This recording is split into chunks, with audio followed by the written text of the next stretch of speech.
C'est qu'elle était capable à terme de créer 3 000, 4 000, 5 000 emplois. Je souhaite que les objectifs d'Atama soient atteints pour que, au moment venu, nous puissions avoir une jeunesse qui travaille. 4 000 emplois, 5 000 emplois, c'est quelque chose de très intéressant. L'activité, le planting de palmeraies est une activité à demande de grande main-d'œuvre. C'est très bien à l'échelle de l'économie nationale, c'est très bien aussi à l'échelle, disons, micro-géographique ici. Le rayon d'action d'Atama, bon, disons globalement, on peut dire 100 km sur 100 km, il n'y a pas d'autre entreprise.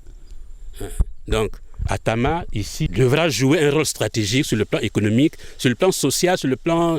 dans tout le domaine possible. Un rôle de leader même. Un rôle de leader ici. Une fois peut-être dans des situations, mais parfois quelqu'un peut tomber malade, malgré la gravité de la maladie. Un jour, on va l'entendre encore survivre. Donc, nous espérons que Atama va toujours achever ses programmes. L'État qui leur concède 180 000 hectares, ben, le même État, je dis État, sûrement c'est un dirigeant qui leur a demandé, qui a limité leur action sur l'espace de 5 000 hectares, ça veut dire qu'il y a de non-dits.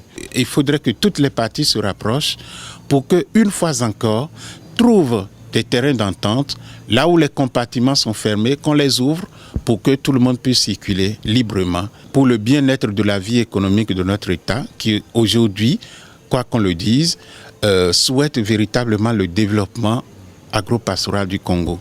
Le dialogue, c'est quelque chose de capital pour progresser, pour tout développement socio-économique. Les gouvernants, les décideurs, ceux qui ont décidé de concéder les 180 000 hectares à cette entreprise Atama Plantation, si ils peuvent inviter les promoteurs d'Atama Plantation, ils vont s'asseoir autour d'une table.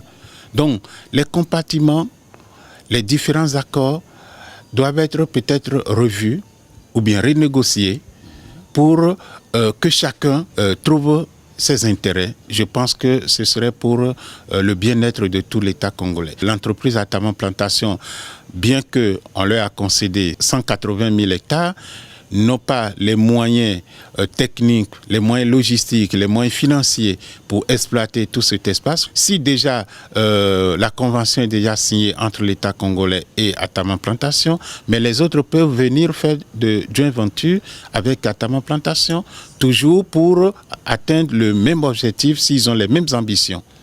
Atama, on lui reproche beaucoup de choses, ok. Mais que nos partenaires regardent, jugent Atama à travers la volonté qu'elle avait ou qu'elle a. Les obstacles y sont, que les autorités regardent ça avec Atama. S'il y a des reproches qu'on nous fait, qu'on regarde ensemble comment élaguer, comment éliminer ces obstacles-là pour que Atama puisse aller de l'avant. Voilà. Le président de la République, c'est notre papa. Et nous l'avons honoré ici à Atama avec la présence du premier palmier planté ici par lui-même. Alors, quel message vous lui destinez par rapport à l'avenir d'Atama Plantation? Notre père, c'est lui. Il porte le nom d'un rassembleur, d'un unificateur, qui le regarde avec nous, les fils d'Atama. Nous plairons aujourd'hui un grand programme comme ça, un gros projet comme ça, qui est en train de trembler, qu'il essaie de regarder. Lui, il a des capacités, il a des doubles visions, de voir même l'origine. Il a la puissance. Une puissance capable de voir l'origine de ce tremblement de terre qui va toucher l'entreprise Atama.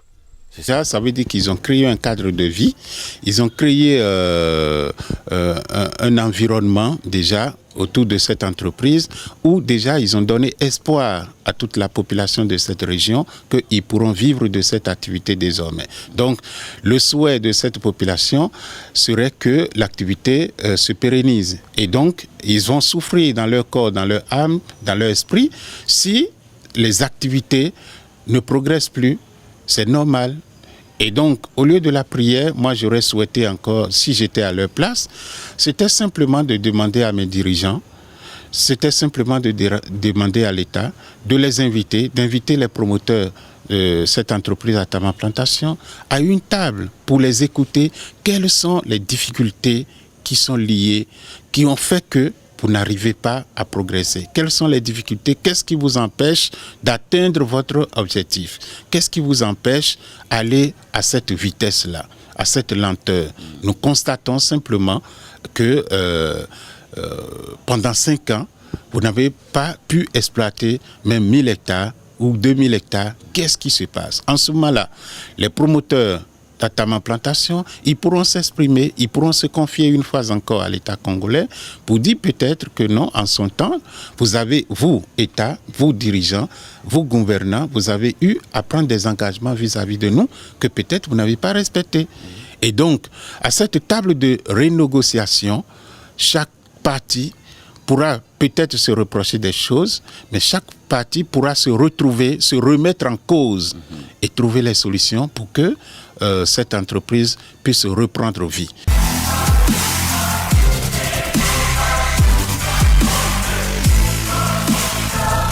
Étoile des Champs est une émission révolutionnaire et évolutionnaire. Quand on suit Étoile des Champs, c'est comme si on était sur Internet. On a l'information de partout. Et pour mettre un terme à tout ce qui a été dit, voici donc la conclusion de Grégoire Adamado, principal invité de notre émission de ce jour. Les gouvernants, il faut qu'ils soutiennent, encouragent tous les contribuables, de par toutes les décisions nécessaires à prendre pour la bonne marche des activités socio-économiques au Congo. Il faudrait qu'il y ait des décisions, qu'il y ait des lois, qu'il y ait des décrets qui encouragent véritablement l'investisseur, qui encouragent véritablement les opérateurs économiques, qui encouragent véritablement tous ceux qui ont l'ambition, la volonté et prennent l'initiative d'entreprendre des activités socio-économiques au Congo. Soyons aussi conscients, nous contribuables, ne reprochons pas tout à l'État, ne reprochons pas tout au gouvernement, reprochons-nous des choses nous aussi, remettons-nous en cause parfois et disons-nous franchement que si nous demandons des choses à l'État, qu'est-ce que nous en retour nous devons donner également pour harmoniser les relations entre l'État et nous entrepreneurs. Voilà donc, mesdames et messieurs, Étoile des Champs, signe des temps, la planète des éleveurs et agriculteurs congolais. Heureux nous avons été de vous entretenir 3 quarts d'heure durant. Heureux de vous savoir des nôtres et nous des vôtres. Au revoir donc et à la très prochaine occasion, c'est-à-dire avec Isidore Ondoki, le coordonnateur du PEDAR-P, qui a bouclé son projet, première édition donc du PEDAR-P. Rendez-vous donc à la très prochaine occasion. Au revoir et à très bientôt. Ciao!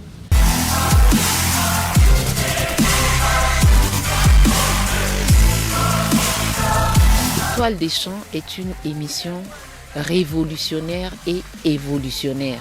Quand on suit Étoile des Champs, c'est comme si on était sur Internet. On a l'information de partout.